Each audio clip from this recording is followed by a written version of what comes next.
We're joined by Nape Senong from the Youth Capital Advocacy Campaign now to share his views or reaction to the budget speech. Good evening, Nape. Thank you very much for joining us on the public broadcast. And let's start with just your reaction to that 0.5 percentage point increase of the VAT. Yeah, thank you for having us on the show and shining light on issues affecting young people. So we at Youth Capital, we think that we know that VAT is a regressive tax, and we think, the minister said that a tax like VAT is it applies to everyone, but we know that it's going to hit different people differently. We are already a very unequal society, and we know that bearing, the brunt of this inequality, mostly it's young people and predominantly young Black women who are, struggling. And as we see with the unemployment numbers, 1 in 2 young people in this country do not work. And we do know that, a majority of those, they are Black and they are women. So we think that it's going to hit different people differently, and it's something that we do not welcome. We've heard from some that it wouldn't necessarily affect the poorest of the poor.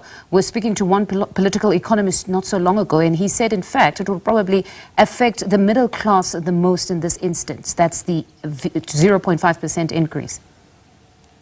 So I think it's going to affect the poor. We already know with the recent household survey that came out that a majority of South African households, I think it's 1 in 4, if I remember the numbers correctly, they are in between it's moderate or severe food insecurity. They are living through severe or moderate food insecurity. So already South African households are burdened, and young people coming from these households who are looking for work, who are looking for opportunities, are going to be hit hard by this. You believe the expansion of the zero-rated goods would not help much? If we are in a country where the minimum wage is 3,500 rand and the food basket costs around 5,000, so already South Africans are not affording. And as a campaign that advocates for policy change around youth unemployment, we think that there isn't concrete solutions that are being brought forward to get out of the situation where we find ourselves in. Fiscal consolidation without prioritizing the needs of the people, the needs of young people, would not work, I think. And then what of the decision to increase at least the social grants to be above inflation? Is that in any way alleviating some of the pressure on the very downtrodden or the poorest of the poor?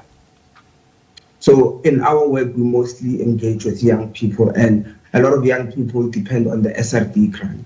The SRD grant was not increased, and there's a VAT increase. So it means that the young people that depend on that 370 have to go into survive with that 370. So and while still living in this high levels of unemployment in an economy that's stagnant, that's not growing, and it's not producing enough jobs. So they rely on these grants, and that grant was not increased.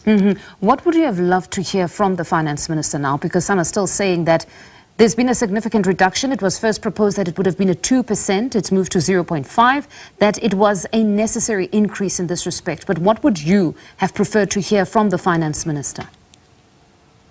So at Youth Capital, we think that there's other options that the minister could have explored. We don't think that in actuality, the minister explored all of the other options in terms of how they can raise revenue for the fiscus. We think that there's other ways that they could have explored. We sit in the Budget Justice Coalition, and our colleagues there, different organizations there, have been advocating for different solutions that are not going to be a regressive tax on an overly taxed, nation already. So what we would have liked to hear, for example, is a concrete, solid plan in terms of, they talk about economic growth, but we've had years where there was economic growth, but that didn't yield into jobs for young people. So it would have been interesting to hear in terms of how are young people going to be brought into the conversation of economic growth? Like, how is that going to create jobs for them? What is the plan there? We don't think there's a deliberate plan to bring young people in. And also would have liked to see,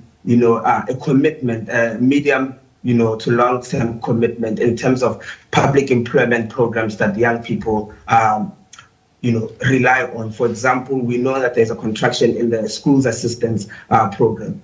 We think that it's good that it's there on the list of items in the budget, but we know that there's a contraction. We're still studying the numbers. We're going to quantify what that contraction actually looks like. But we think some of these, are some of the ways that have been proven. When young people get jobs, we grow the tax base, they spend money back into the economy, and the economy grows.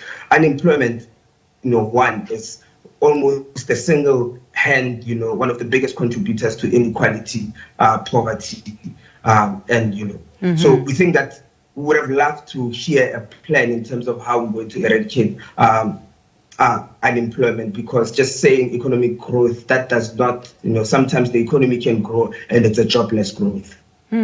No, thank you very much for your insights there, Nape. That's Nape Senong from Youth Capital. He's an advocacy campaigner speaking to us and sharing his reaction to that budget speech delivered earlier today.